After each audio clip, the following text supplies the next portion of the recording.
ஒரு 100 ரூபாய் காசை ஒரு ஆண் பிள்ளைகிட்ட கொடுக்க அப்பா 5 தடவை டைம் எடுப்பாரு, கொடுக்க மாட்டேன். அவன் பணம் கேட்கறான், நீங்க கொடுப்பீங்க, அப்பா கொடுக்காட்டீங்கன்னா நான் கொடுக்குறேன். அப்படி இல்லை. ஒரு 100 ரூபாய் காசு எப்படி வருதுங்கிறத ஒரு ஆண் பிள்ளை உணர்கிற போது மட்டும்தான் அவனால் அடுத்து இந்த குடும்பத்தை எடுத்து நடத்த முடியும் என்று ஒரு தந்தை நம்புகிறான். 100 ரூபாய் காசு விஷயம் இல்லைங்க, 100 ரூபாய் வர்றது ஈஸி இல்லைன்னு புரிய வைக்கிறதா விஷயம். ஆனா நீங்க அதை தாண்டி புரியும், ஐயோ புள்ள சிரமப்பட்டு, அதெல்லாம் ஒண்ணு கிடையாது. அவனுக்கு ஒரு ஃப்ரெண்ட் சர்க்கிள் இருக்கு, நீங்க கொடுக்கலாம், ஃப்ரெண்டு தருவான், அட்ஜஸ்ட் பண்ணுவானுங்க, ஹேண்டில் பண்ணுவானுங்க.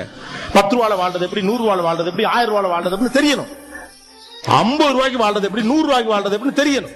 இருக்கும்போது செலவு பண்ண தெரியணும், இல்லாத போது இறுக்கி பிடிக்க தெரியணும், இருக்கும் போது பத்திரப்படுத்த தெரியணும், இல்லாத போது நம்பிக்கையோடு இருக்க தெரியணும். அந்த படிப்பை தான் நீங்க கொடுக்கணும். நீங்க கடைசியில் என்ன பண்ணி போறீங்க, ஒன்னே ஒன்று தான் சொல்றீங்க, சம்பாதிக்கலாம் ரோட்ல நிப்பேன், சம்பாதிக்கலாம் ஒருவே மதிக்க மாட்டேன், சம்பாதிக்கலாம் சோத்துக்கு சிங்கி அடிப்பேன், சம்பாதிக்கலாம் சொந்தக்காரன் வரமாட்டான். அப்படி ஒரு சொந்தக்காரனே வேணாங்கிறேன்.